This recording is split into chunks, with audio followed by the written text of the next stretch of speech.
plays out in particular, because it's always so interesting, right? Pokemon's so much about gaining information, learning about your opponent's team, and Ryota running, you know, a really interesting team featuring a lot of crazy surprises, right? Like that Choice Scarf NDD female, the Mienshao with the knockoff, which single-handedly won Ryota game 1 last time he played Paul, and Paul running a little bit more of a standard Xerneas team composition. So last time these two players played, one thing that was really interesting was that Ryota actually dropped the Stack Attacka in the last few games, and so I'm wondering if Stack Attacka makes a reappearance. I think Ryota's probably a little bit hesitant to bring it because he's nervous about the Spore from the Amoonguss and the Urshifu from Paul's end, but Stack Attacka is typically one of the better answers into Xerneas, and so that's something I'm curious if Ryota maybe re-explores and brings back onto the table.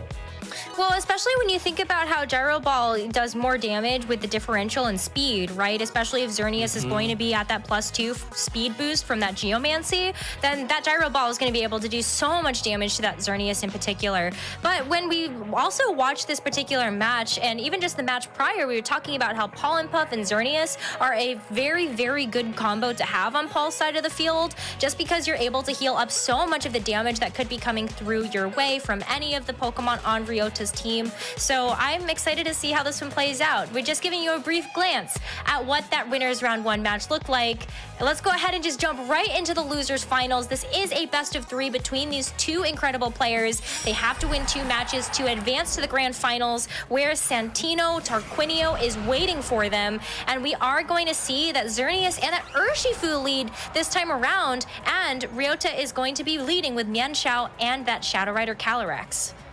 Yeah, so, you know, this was a pretty common lead for Paul. Paul won games 2 and 3 last time they played in the winners round 1, and a lot of it was off this Urshifu Xerneas lead, specifically because of the Choice Scarf on the Urshifu, right? Allows you to get a Surging Strikes off into the Mienshao. The Mienshao, as we've seen, gets access to that knockoff. So this time around, Ryota's changing his play a little bit, basically going for the Fake Out into Xerneas to deny the Geomancy. Last time these two players had the same leads, the Fake Out went into the Urshifu. So this time around, Ryota's just making sure that Geomancy does not get set up early on in the game.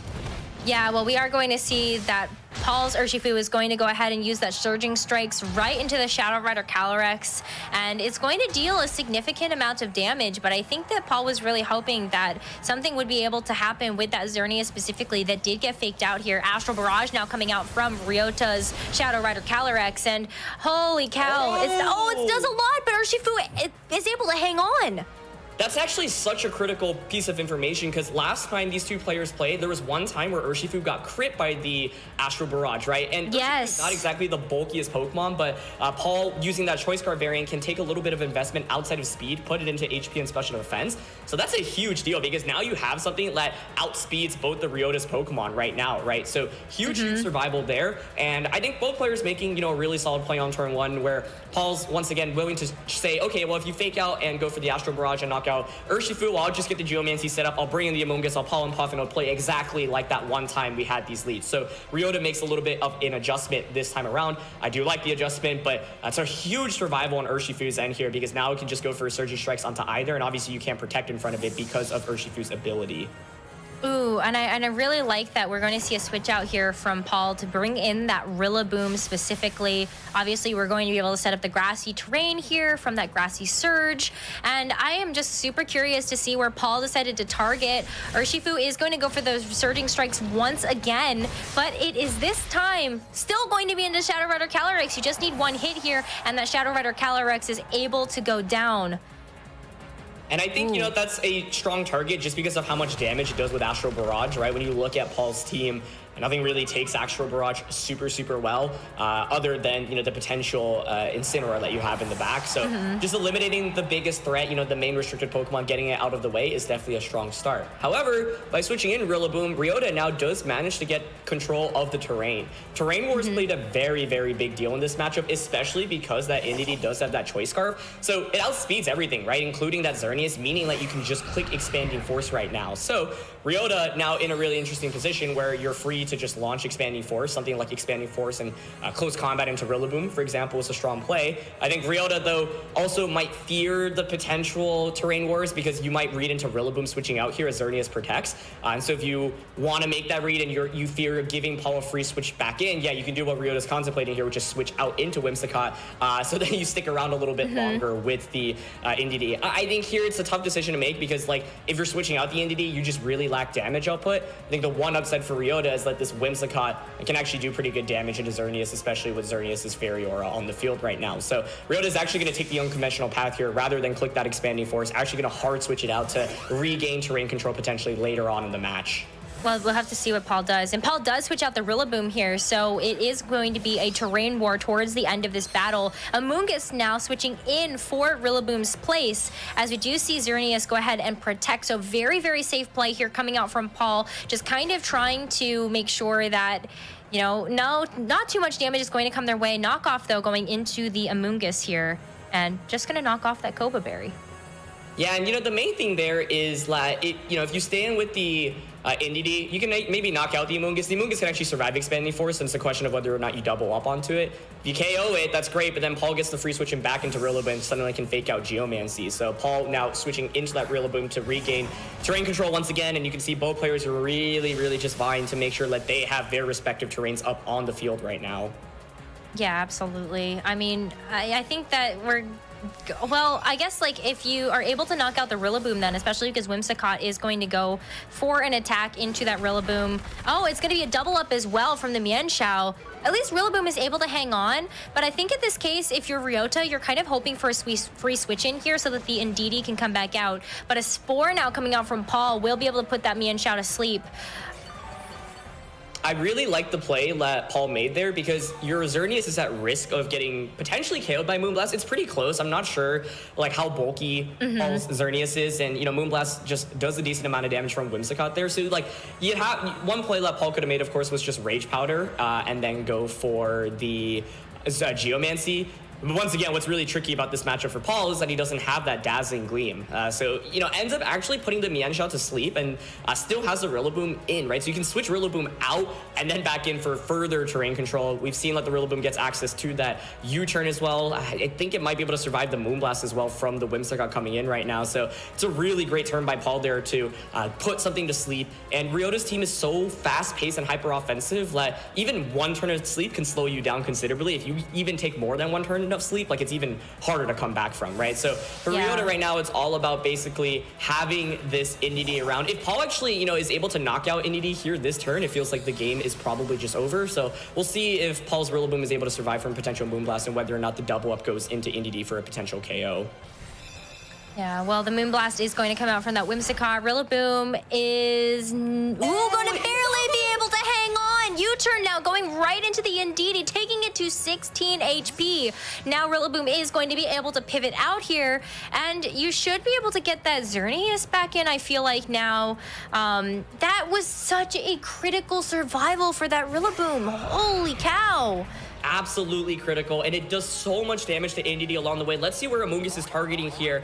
It's actually going to be the self-Pollen Puff, so Paul managed to get the Pollen Puff into Xerneas. That's been such a critical component in this matchup. Really brilliant play there, covers for really every combination of attacks here. So it comes down to this turn, and I believe that Indeedee actually has a trick up its sleeve. And when I mean trick, I mean... you mean actual trick. And that's actually the one way you can win right now. If Paul's in a position where he actually doesn't really need a Geomancy. Moonblast will just KO everything at this point anyway, right? And so with the Rillaboom switching here, if you just go for Moonblast, that should just secure the game up for you at this point. You don't really need to worry that much about damage output. Maybe, I don't know, like you're worried about a crit Expanding Force. But here we go. It is the trick from Indeedee. Does Paul go for the Geomancy? Because if he does, this is actually going to be a disaster for him. Oh my gosh, we're about to find out. It's a Geomancy! Oh my god, Paul is stuck into Geomancy now with that Choice Scarf trick onto the Xerneas. With that Moonblast, that Rillaboom's gonna go down too. Oh my gosh, GG's Ryota. That was such an insane play. That was the only way I think Ryota could have won this game. And, Trick is one of those moves that, like, you just never see coming, especially from Indeedee. But...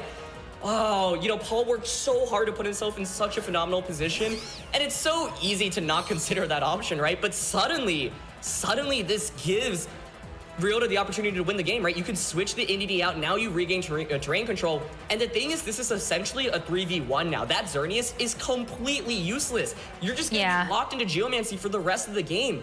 And so, I can't believe it. Like, that was literally the one attack that Ryota could have gone for. And it pays off so heavily. If Paul would just click Moonblast, I feel like this game was over. Yeah, oh my gosh. It almost hurts to watch this Geomancy continue to happen, Aaron.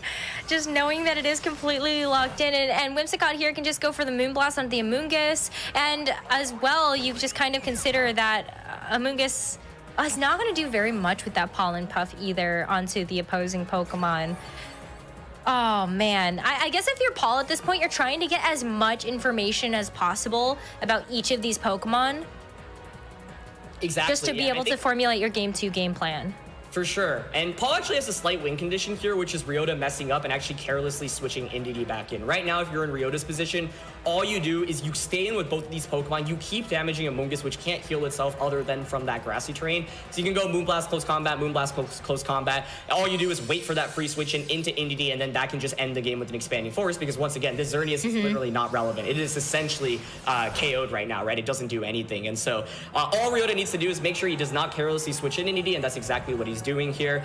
Because yeah, if you switch in the Indeedee and Amoonguss actually nails the Indeedee on the switch in, suddenly your damage output is a little bit lacking from the Whimsicott and the Mienshao, right? Like, it's still okay damage, but then Amoonguss maybe has a slight chance to survive enough and do enough damage to both Pokemon. But I think they're just going for a Spore to try to cover a potential switch in, is not able to get it. But at this point, if you're Paul, you need to go for like desperate plays, right? You're basically hoping for Ryota to mess up rather than to be able to outplay him at this position.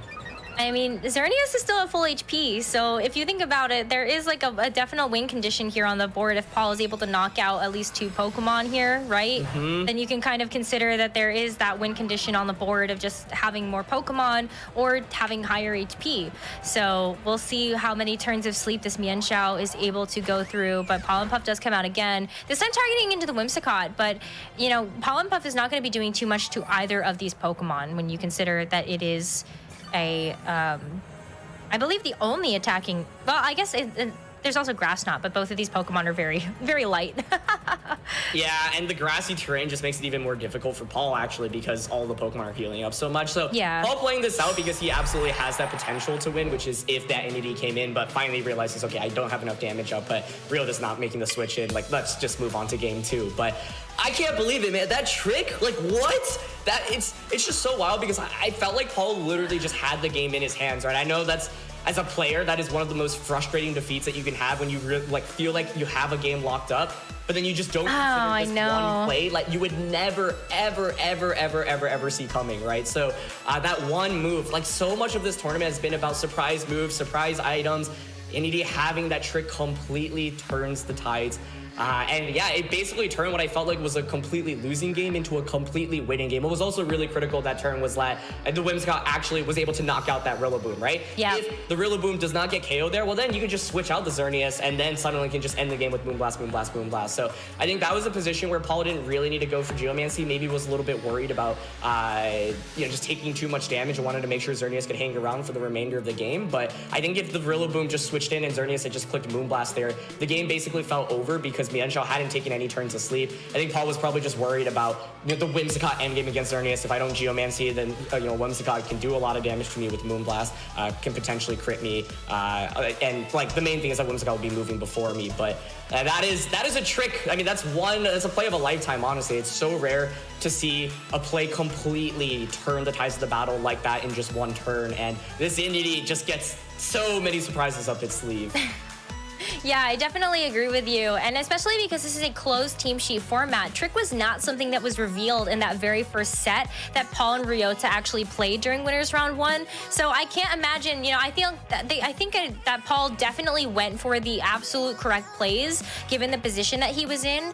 And it wasn't that he played badly. That Trick was just out of nowhere. So I really respect both of these players right now going into this game number 2. Let's just see how it plays out, because I feel like both of them were really able to put themselves into a great position where, obviously Paul able to really put himself into a fantastic position with that Xerneas, but Ryota also changing the tide of the battles. And we are going to see an adjustment from both sides here, as Ryota is going to start off with that Shadow Rider Calyrex and that Whimsicott, and Paul actually this time bringing that Volcarona. Volcarona here is really interesting, I think. specifically we've seen Paul's setup, right? It's actually a Quiver Dance set, so wonder if you wanted to potentially set up on turn 1 against some of the leads that he was anticipating Ryota would come up with, but Ryota also makes the slight adjustment bringing that Whimsicott. And so this is actually really difficult for Rillaboom right now, right? This Whimsicott has Helping Hand, so something like a Helping Hand plus an Astral Barrage turn 1 is really strong. If you're on Paul's perspective, then the Volcarona can protect, then you can just go for knockoff specifically into the Calyrex Shadow Rider slot. And so, yeah, like Ryota can opt to also protect turn 1 and maybe chip away at the Rillaboom, but there's no protect. It's just going to be the Helping Hand to start off the game. Yeah, Helping Hand here. And an Astral Barrage coming out from Ryota's Shadow Rider Calyrex, and Volcarona doesn't even hang on through that. It's just going to get knocked out here. At least Rillaboom is going to be able to do something here, but man, that Shadow Rider Calyrex obviously going to be taking a little bit of Life Orb chip, but that knockoff there, that's the fire back that Paul needed. I think you're okay with losing your Volcarona in this instance to be able to take out one of the biggest threats on Ryota's team in terms of damage output. I love the Rillaboom adjustment on Paul's end, right? You bring something that threatens that Calyrex Shadow Rider immediately. Ryota has led it in, I think, every game that they've played so far. And so suddenly it's like, okay, the Volcarona here, if you lead with Mienshao and Calyrex again, potentially can go for a knockoff, and Volcarona can potentially Quiver Dance that specifically. So this is a much different game now where, like you've eliminated the Calyrex Shadow Rider immediately, and the Xerneas isn't threatened with damage from the Calyrex. And you still have to worry about something like a Moonblast and Expanding Force this turn, so Paul might want to consider protecting that Xerneas and then switching Rillaboom out. Ryota made a really interesting adjustment in this game too, as you saw. He's got that Arcanine in the back. That has not been a relevant factor in these first couple of games, but is actually really good into Paul's team if Urshifu is not the last one, right? And so this Arcanine can actually take attacks from the Rillaboom, from the Xerneas really well. Intimidate's actually pretty handy into the Rillaboom as well. So yeah, I'm kind of curious just to see what Arcanine's going to do here, but I love the adjustment on Ryota's end to bring it out this time around. Yeah, I agree with that. I mean, it is going to be the Urshifu, though, that is going to be the 4th and final Pokemon for Paul. So that makes this Arcanine just a little bit tougher to deal with, I feel like. But the fact that we are going to see the Expanding Force come out here, it is going to be able to do a significant chunk, I feel like, to that Urshifu. It's just going to get knocked out here as soon as it switches in, Aaron. Paul had to make that switch because you have to gain terrain control, right? With terrain control, but the NDD doesn't just spam Expanding Forces before the Geomancy off. But unfortunately for Paul, he lost the most important Pokemon on his team to deal with the Arcanine, right? Like now you're stuck with Rillaboom and Xerneas. Neither of these can actually hit Arcanine for a lot of damage. Your best bet is maybe going for a knockoff and then Geomancy with Xerneas, hoping for a Moonblast to KO. So Arcanine's a really interesting adjustment here because Flare Blitz will do a sizable amount of damage. It's got that Citrus Berry as well. I think now Paul's in a position where you can vie for that Geomancy, right? Just go for Fake Out onto the Arcanine slot, go for the Geomancy onto Xerneas. And so this time around, Paul will probably actually get the Geomancy setup off. It's just a question of whether or not he can actually do enough damage to close out the game. Oh my gosh, absolutely. I mean, of course you're going to at least be able to see Rillaboom fire off the Fake Out, and now we can see the Geomancy start to happen for that Xerneas. And I think this is a definitely interesting position. I think that it's not quite yet over for Paul, but it's definitely a difficult situation to be in, especially knowing that Xerneas does not have any spread moves. Maybe Substitute can help here? I'm not sure. We haven't really seen Substitute come out from this Xerneas yet. Or at least you and I have not.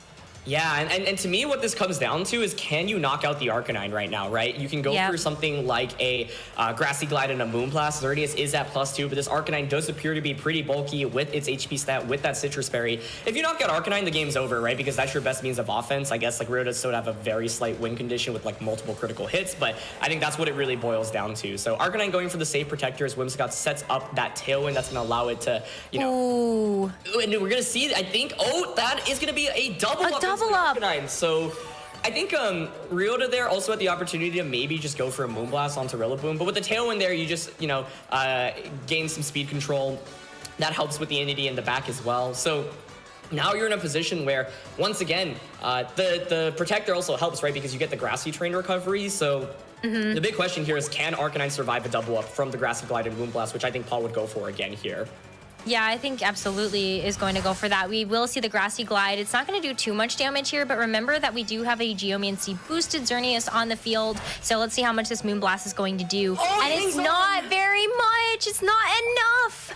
Wow, we are going to be able to see that Arcanine hang on. It is going to be able to eat its berry, which is going to help at least give it a little bit of HP back. That citrus berry, very, very useful here. But now the Flare Blitz firing off into that Xerneas, and look how low it takes that Xerneas. I feel like a Moonblast here from Whimsicott might just be able to pick it up. It'll be close. Yeah, Xerneas does have the special defense boost, and so might be able to survive. But the critical thing there is that Arcanine survives. And Paul did have the opportunity to potentially protect Xerneas and go for knockoff onto Arcanine. But that's a pretty risky play because if Ryota just Flare Blitzes the Rillaboom rather than the Xerneas, then it's a 3v1 and the Arcanine is still fully healthy, right? So Paul ends up not making the knockoff play. The Arcanine does critically survive. Now, Paul can still potentially win this game, right? If Grassy Glide knocks out Arcanine, Moonblast just knocks out Whimsicott, you pick up a double KO and Xerneas will just win the endgame against the NDD in the back. So, you know, he's not out of it by any means. And this is really what feels like the game boils down to. Who gets the better end of this turn? I think whoever wins the trade-off will probably end up winning the game. So we've already seen Ryota lock into his moves. He's not going for that switch in. And it's just going to be the Protect starting off with Xerneas. Okay, so a Protect from Xerneas is going to be very useful here for Paul, but we are going to see the Protect from Ryota's Arcanine as well. And the Moonblast just smartly from Ryota targeting into that Rillaboom. But what did that Rillaboom go for? Oh, it's going to be the knockoff this time into the Whimsicott. And that is going to knock off its Akaberry. So everyone heals back a little bit right now, including the Arcanine, right? So the thing is, I was thinking, oh, you can, you know, the Protect on Ryota's Arcanine is really good, right? Because it prevents the Grassy Glide.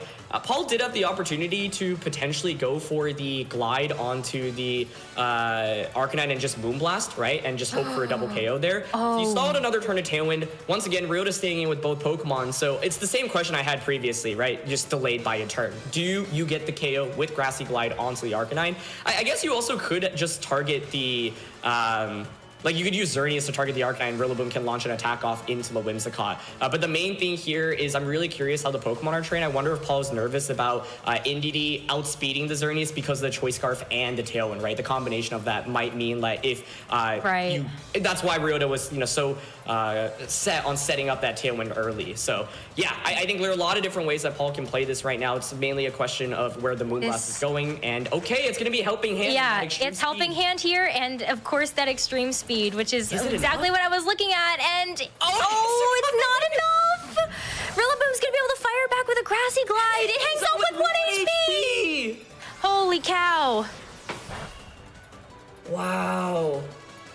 The 1 HP survival is actually such a big deal because of the way this game played out. I believe Tailwind actually expires on this turn, meaning that the NDD, you know, you just reset up Tailwind once again. And also, critically enough, you know, reset the terrain as well, so Rillaboom cannot go for Grassy Glide. Now, as you notice, Paul actually went for the double up into the Arcanine slot. So if the Grassy Glide KOs there, well then Moonblast just KOs the Whimsicott, and suddenly you've got the Xerneas in this 2v1. Xerneas can just Moonblast and KO the Entity, and you win the game. But the Arcanine hangs on with 1 HP. Also critical that the Xerneas hangs on from that Helping Hand plus the Extreme Speed. The Xerneas does appear to be rather bulky here, and so that is really, really huge. And once again, I think, yeah, because the Xerneas is bulkier, like with the Tailwind and the Choice Scarf combo on the Entity, should be able to actually outspeed and just go for the Expanding Force here. And so that was such a critical turn, right? The Xerneas hanging on, first of all, with 1 HP.